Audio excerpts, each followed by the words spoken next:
Hi, I'm Megan and welcome to my kitchen. In today's video, I'm going to be sharing with you our 2023 favorites.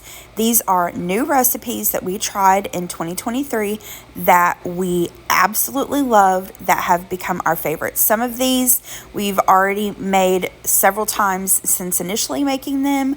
All of these recipes are so good. I highly recommend you give them a try. Let's get into today's video.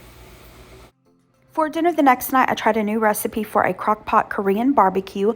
I saw this on Instagram. The account is dinner in321. I'll have it linked down below. This was delicious. We really enjoyed this. I'll definitely make it again. Okay, so for the Crockpot, I decided to use my larger one so that the meat would be completely covered by the sauce, but that's personal preference. You don't have to do that. You use whatever size you'd like. To the bottom of the Crockpot, I'm going to add in some diced onions. Next, the soy sauce, sesame oil, and brown sugar. Now, I used her recipe kind of as inspiration. I used the measurements for the most part, but I did change up a couple of ingredients. So first, her recipe called for crushed red pepper flakes. I decided to use gochujang or gochujang. I'm not really clear on how to say that. I hope I don't mispronounce it terribly. But one, to make it a little more authentic Korean, but two, I've just been wanting to try this. I'm going to add in the cornstarch, and then I decided to use minced garlic instead of garlic powder. Use your preference. I also decided to add in a little bit of this ginger paste. Her recipe didn't call for it, but I had it on hand, so I wanted to add it. And then I'm going to add in the beef broth. I'm going to stir that, or rather whisk that, until it's combined really well. And then I'm going to take the flank steak. Now, this is what her recipe called for. Flank steak can be on the pricey side. If you see here, I happen to luck out and find this at a really good deal at Food Lion, but you could use any really kind of meat that you prefer. You could do roast, chuck roast. You could do like a shoulder steak, whatever you've got or whatever you can find. So I'm going to cover this with a lid and cook this on low for 6 to 8 hours or high on 3 to 4 hours. Once it's there, I removed the steak, shredded it with a couple forks, added it back to the crock pot. Now, a quick note here, we like kind of quite a bit of sauce, like to pour over noodles and rice. So I halved the amount of steak in this recipe, but used the full amount of sauce that her recipe called for. Here are the plates. So we've got some of the noodles, the beef, as well as the sauce. I garnished it with a little bit of chopped green onions, and then we have the steamed broccoli. And you guys, this was delicious. When you got a bite of the noodles and the beef and the sauce and the broccoli, it was so yummy. For dinner the next night, we tried another new recipe. This is a Thai pineapple peanut satay chicken. A little bit of a mouthful, but it was delicious. This is from Carl's Bad Cravings. I'll, of course, have the recipe linked in the description box below for you. We're going to start out by making the marinade and the sauce for the chicken. Now, it does look like a few ingredients, but this is super easy to put together. First up, you need some canned pineapple juice, and she does have a note on the recipe stating to use canned and not fresh pineapple juice. We're going to use some soy sauce, brown sugar, fish sauce, lime juice, sriracha, dried basil, some garlic powder, ground ginger, and black pepper. So I'm going to do is mix everything until it's well combined in this little measuring glass. And then I'm going to take the marinade, and you only want to take about 1/4 cup of the marinade, place it into a Ziploc bag. We're going to add in some cubed chicken, and then you'll marinate this for about 1 to 4 hours. And while that chicken is marinating, you can pop the remaining marinade into the refrigerator because we're going to use that to make the sauce later on. So after the chicken has marinated, we are going to add the chicken as well as some pineapple to some skewers. Now here I have some fresh pineapple, but you could totally just use canned pineapple chunks. So all I've done here is skewered the chicken and the pineapple onto some skewers. I'm using metal. If you're using wood, you'll want to soak those for at least about maybe 30 minutes or so before you cook them. Now, the recipe gives instructions on how to grill this on like an outdoor grill and also to broil these under the oven. However, the other day I was cleaning out my garage, which is where I keep a lot of my extra like kitchen stuff, and I found this little wire rack and skewer contraption that came with my air fryer. I'd never used it. I forgot I had it. So I decided to try these in my air fryer. It worked wonderfully. But again, cook these however you like. For me, I popped them in the air fryer at 360 degrees and cooked them them for about 5 or 6 minutes, gave them a flip, and cooked them for another 5 or 6 minutes. No matter how you cook the chicken, you just want to make sure you cook it until it's at least 165 degrees internal temperature. While the chicken is cooking, we're going to make our sauce. So to this saucepan, I'm going to add in the reserved marinade from where we marinated the chicken. Next, we're going to add in a cornstarch slurry. So you could use water, but to make it more of a Thai flavor, she uses some coconut milk. And don't worry, you just need a couple tablespoons for this recipe, but you can use the leftovers in smoothies or, make like a coconut rice, all kinds of yummy things. So once we've added in the cornstarch slurry, we're going to bring this to a boil. Once it's at a boil, we're going to reduce this to a simmer and simmer it for 1 minute.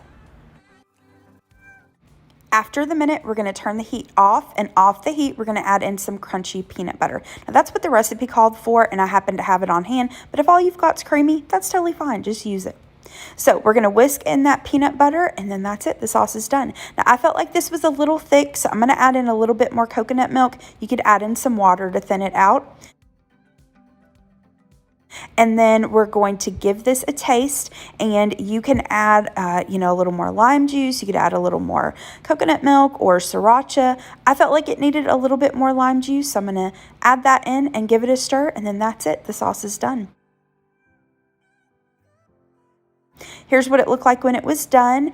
And what I did was, once the chicken was the 165 degrees, I brushed the chicken skewers on both sides with some of that sauce and then popped it back under the air fryer for just a couple minutes to allow that sauce to, just kind of thicken up and get glazed, and so yummy. And here is my plate. Gary was at the gym when dinner was ready, so he ate later. For the green beans, I added a little bit of sesame seeds on top as a garnish. You don't have to do that.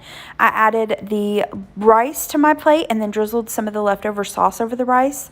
I've got the skewers, and to garnish the skewers, I added some crushed peanuts and some sliced green onions, and then served a lime wedge to drizzle that lime juice over top of the skewers. This was so delicious. If you like pad thai, you'll definitely like this. It had exactly the same kind of flavor profiles going on with the peanut butter and the lime juice and the coconut milk. This was delicious, and Gary loved this. It was so good. The next night, we tried a new recipe. This is from the Skinny-ish Dish. It's Greek turkey burgers. I'll, of course, have the recipe linked in the description box below for you. Let me show you how to put this together. This was so delicious. One of our favorite dinners this week. First up, to my mixing bowl, I'm going to add in some ground turkey. Her recipe says you could also use ground chicken if you'd prefer to do that. I haven't made turkey burgers in a long time, but I forgot how a good recipe for a good turkey burger can be so delicious, and this one definitely was. To that ground turkey, I'm going to add in the feta cheese. Now, the recipe called for roasted red peppers. I thought I had some, but I did not. I had some pimentos. Pimentos are a type of red sweet pepper. They're more mild and sweeter than a red bell pepper, so I'm just going to use that, and they're already diced up for me. So I drained them really well and then allowed them to sit for a couple minutes out on a paper towel to really get that extra moisture out. Now for the seasonings, I've got dried oregano, garlic powder, smoked paprika, salt, and pepper. Next, I'm going to add in some grated onion. To grate it, I'm going to use my microplane. Now, for the onion, like a chunk of onion would have been easier, but from last week when I made the onion straws, I already had these pieces of onion that were cut into that shape, so that's what I use. It was a little tricky to do that, but again, I wanted to use that up. Now, the recipe didn't call for any oil, but I wanted to add in just a small drizzle of olive oil to add in some moisture. You don't have to do that. And then I'm going to mix this with my hands until it's well combined, but don't over mix it. Just mix it until it's just combined. And then I've seen this on Rachel Ray for years and years and years. What I like to do is kind of press everything down and then just score it with my hands into, in this case, we're going to have 4 burger patties. That just kind of helps you eyeball it to make them a little more even. And I'm going to pat those out, and then we'll be ready to cook these. Now, because we're using turkey burgers, you want to make sure to use either a nonstick skillet or to grease it really well. And once I've added the oil to the skillet. I've got this on about medium-high heat. I'm going to add in my burger patties and cook them for about 6 to 7 minutes on one side, and then give it a flip and cook it another 6 to 7 minutes, or until the temperature reaches 165 degrees, and that's the internal temperature of the hamburger patties. With this being turkey, unlike beef, you want to make sure you cook it all the way through. Gary was at the gym this night, so if you saw, I only cooked 3 of the turkey burgers at first and half of the potatoes. I finished cooking the other turkey burger and the rest of the potatoes closer to when he was getting home, so it was fresh from him. But we've got the burger, so all I did was take the buns, add some of the spinach, the tomato, the burger patty, and then some of that tzatziki. And then we have the potato wedges. I did serve some of the tzatziki on the side for dipping the potatoes in, which was delicious, by the way. And then we have the Greek salad. And this dinner, like I said, it was one of our favorites this week. It was so delicious. Everything had so much flavor. The turkey burger, don't let the turkey part turn you off. These were juicy and flavorful. Highly recommend you give this dinner a try. For dinner the next night, I made cheesy steak tacos. I saw these on Instagram. The lady's channel is Plated by D. I'll have it linked down in the description box below. Y'all, you've got to make these. My husband and I loved them. So we're going to start out by making the sauce, and it's really easy to put together. In this bowl here, I'm going to add in some sour cream. I would imagine you could do this with Greek yogurt if you'd prefer to do that. Next, we're going to add in some mayonnaise. Next, the fresh lime juice, and you could also use the stuff in the bottle if that's all you've got on hand. Next, I'm going to add in the chopped cilantro, the salt and pepper, and then Dee suggested adding a little bit of milk to thin this out. So I am going to add that, and not a lot, just a couple tablespoons or so is all you need. And that's pretty much it. I'm going to whisk this until it's combined really well and then give this a taste. I know I say that a lot, but it's very true. Taste things as you go. I gave it a taste and I felt like it needed the other half of the lime, which doubling her recipe like I was, it would have called for the full lime, but I wasn't sure if it would need it. So I started out by adding half. But felt like it needed the rest of it. So that's pretty much it. Added the rest of the lime. This is going to go into the fridge while I make the rest of dinner. All right, so let's turn our attention to the steak. I found this carne piccata at Kroger. It also said diced taco meat. I'm going to add that to a bowl. For the seasonings, Dee suggested using adobo, which I had on hand, so I'm going to add that. And then she also suggested adding some cilantro lime seasoning. I didn't have that, so I looked up the ingredients online, and the ingredients were dried garlic, sugar, salt, onion, bell peppers, and cilantro. So I looked through my pantry and I saw this Kinder's brown sugar garlic seasoning. I thought, hey, there's the sugar and the garlic part of it. So I'm going to use that and then some dried cilantro and call it a day. So that's a tip for you. If you are cooking and you don't have an ingredient, see what you can substitute it for. You don't necessarily have to go out and buy an ingredient, just to make a recipe. I decided to add a little bit of oil to this. I'm going to stir it until it's really well mixed, and then we're ready to cook it up.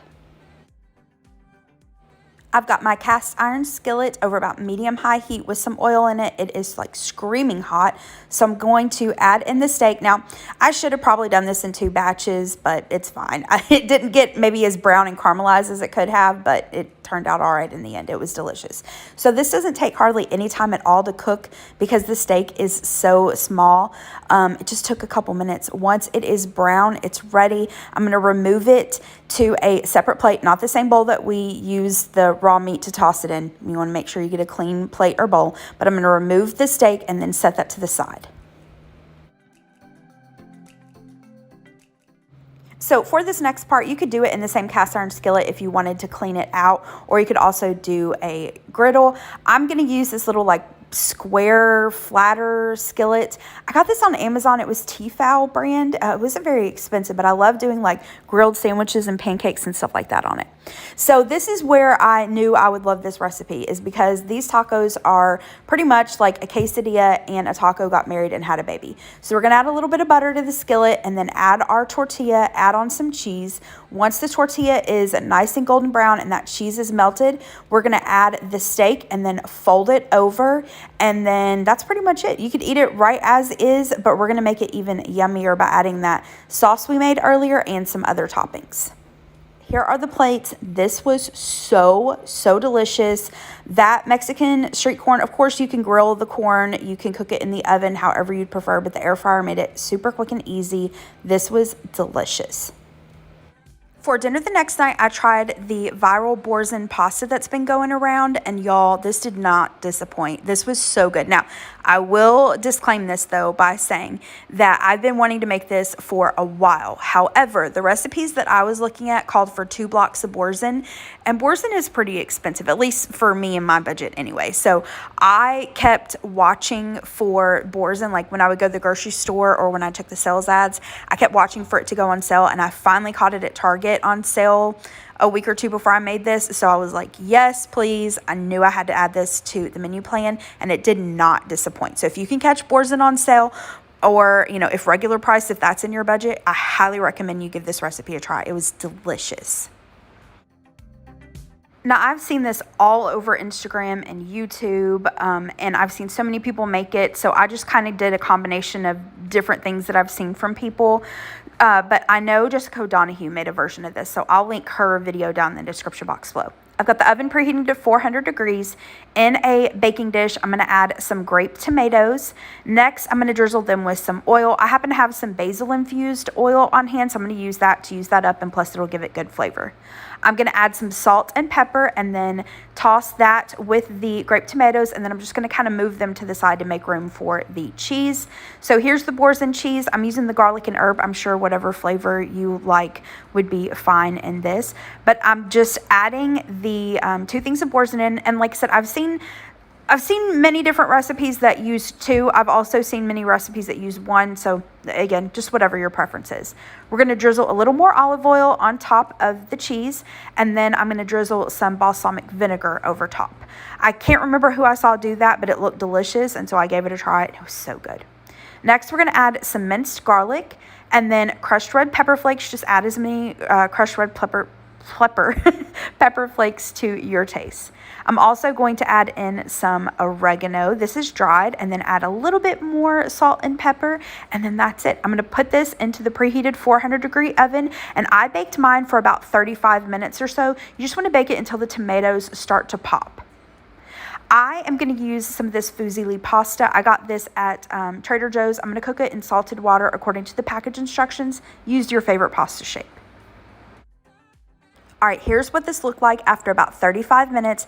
As you can see, the tomatoes have started to burst open. So all you're going to do at this point is take either a fork or the back of a spoon, whatever you prefer, and we're just going to mash everything up. We're going to mash that cheese and the tomatoes just kind of pop, and the cheese mixed with the juices of the tomatoes just forms this luscious sauce. Now, I do recommend that while you're boiling your pasta, you do save some of the reserved pasta water in case you need to add it to your sauce.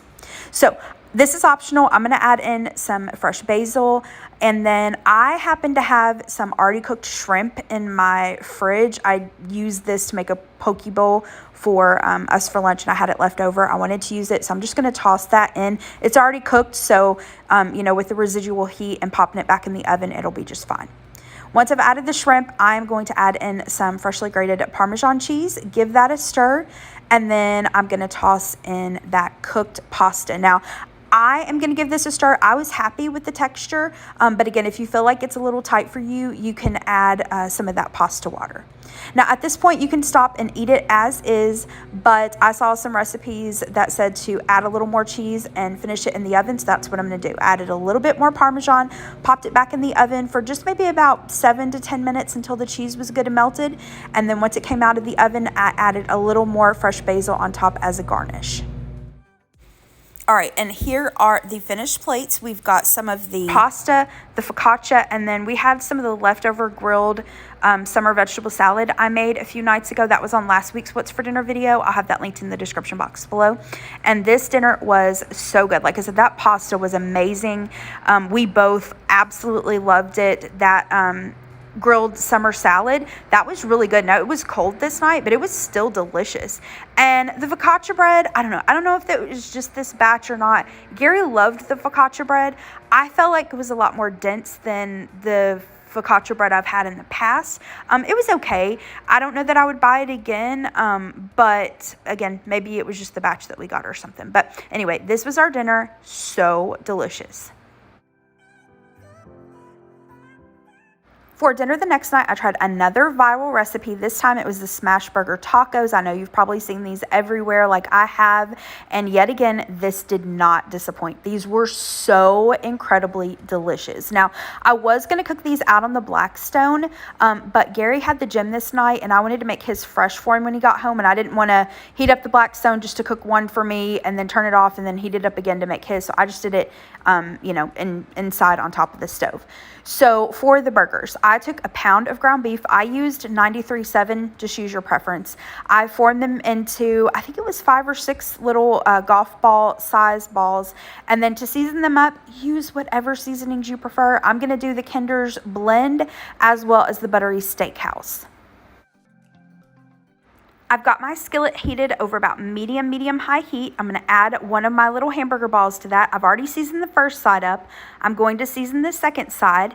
And once I've got that second side seasoned, I'm going to add my tortilla. Now, I used fajita size tortillas. That fits the size of the meat I'm using. You can just adjust it based on what you've got. I'm going to then take a hamburger press and really press that down. You really want to thin out your hamburger patty and give it a really good squish. If you don't have a hamburger press like this, no worries, just use a small skillet, whatever you've got. So once that first side, the hamburger is cooked to our liking, we're going to give it a flip, and then you just want to cook this for a minute or two on the second side to allow the tortilla to get golden brown and crispy. We're also going to add a slice of American cheese so that can melt while the tortilla is cooking, and that's it.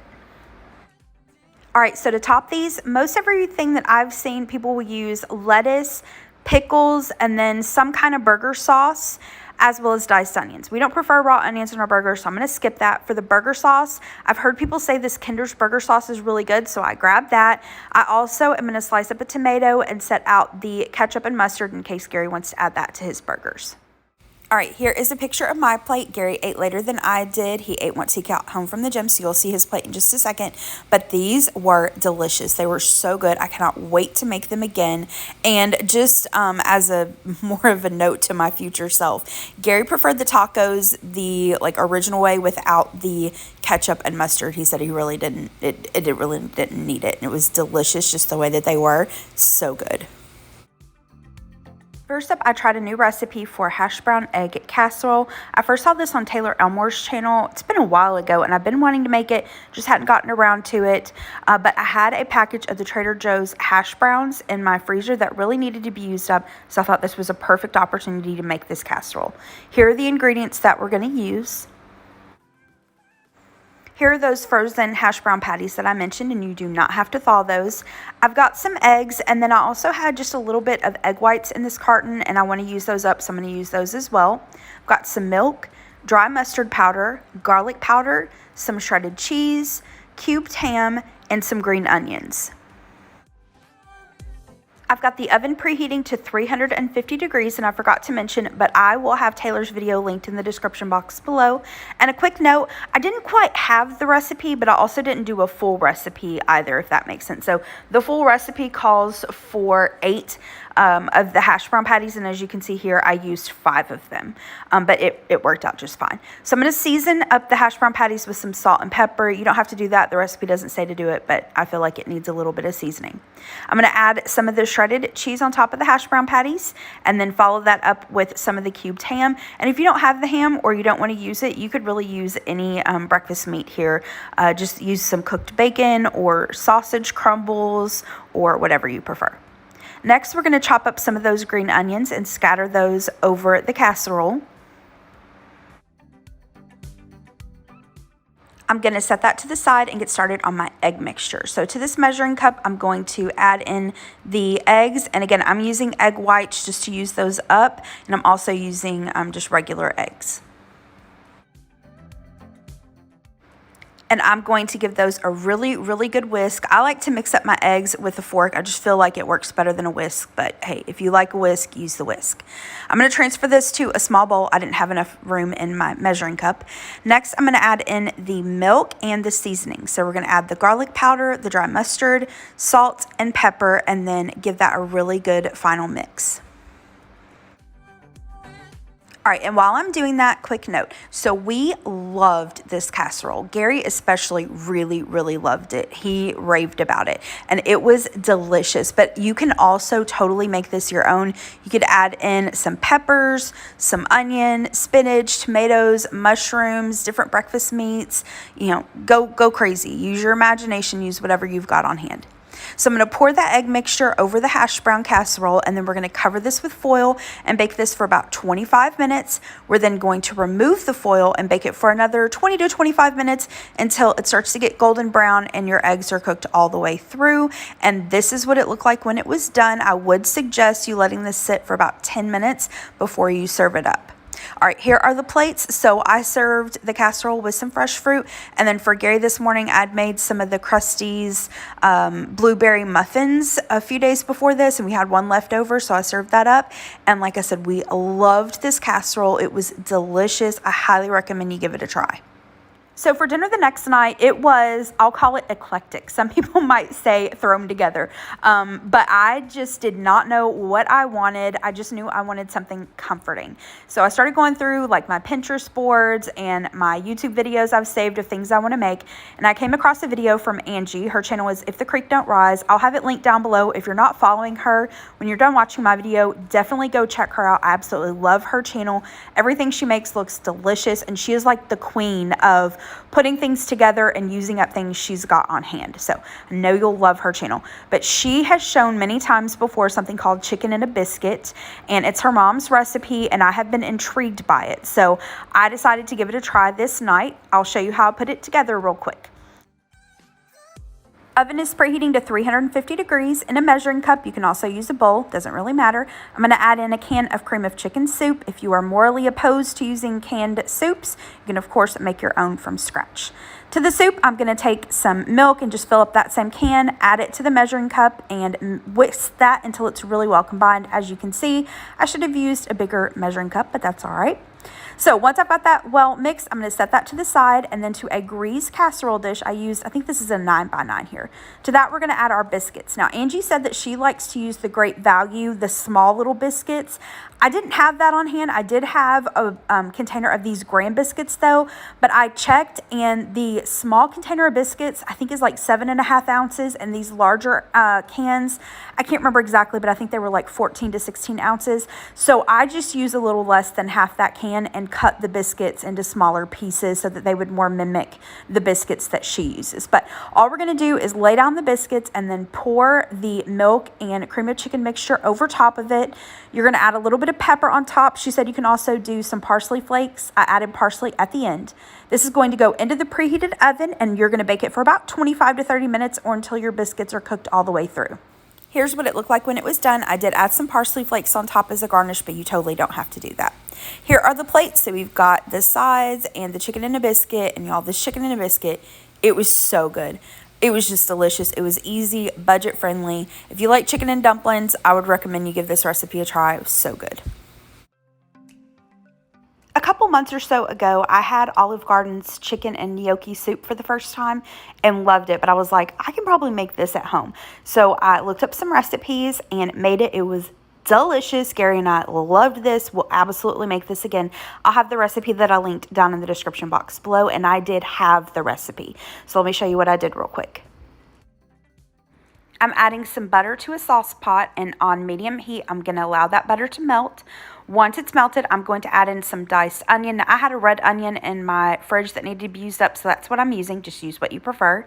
And then for the carrots, I had some carrots that were shredded that I needed to use up, so I'm going to add those and then season them with a little salt and pepper and cook them until they're tender. Now, Olive Garden uses celery. The recipe called for celery. If you've been with me for a while, you know I'm not a celery lover. I've been trying to use it more often and like process it really well, but I didn't have any on hand anyway this day, so I just said skip skip it.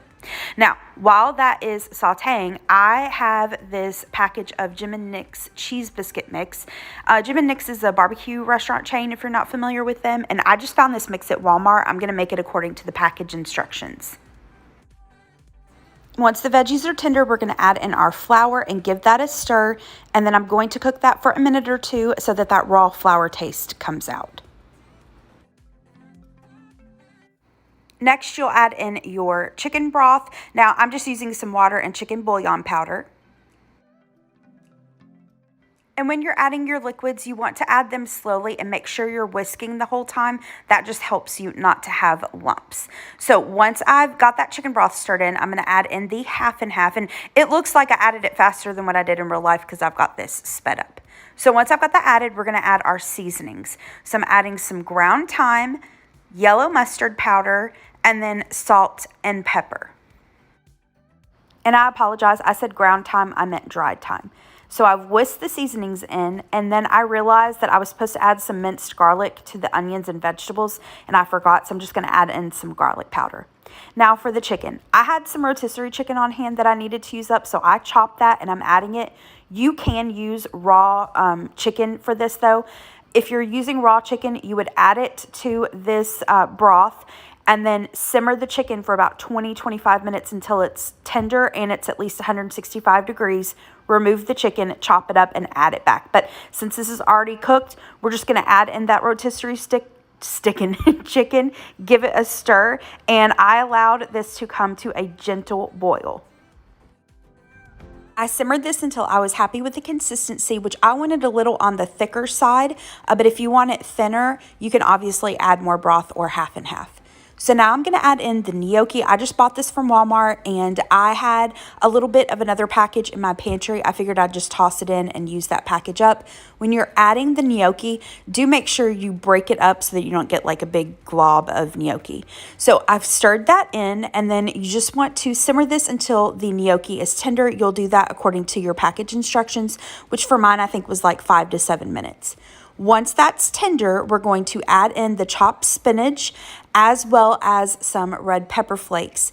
Give that a stir and then just simmer that for a couple minutes until your spinach is wilted. Now, I did give this a taste, and you can adjust the seasonings to your taste, and this is what the soup looked like when it was done.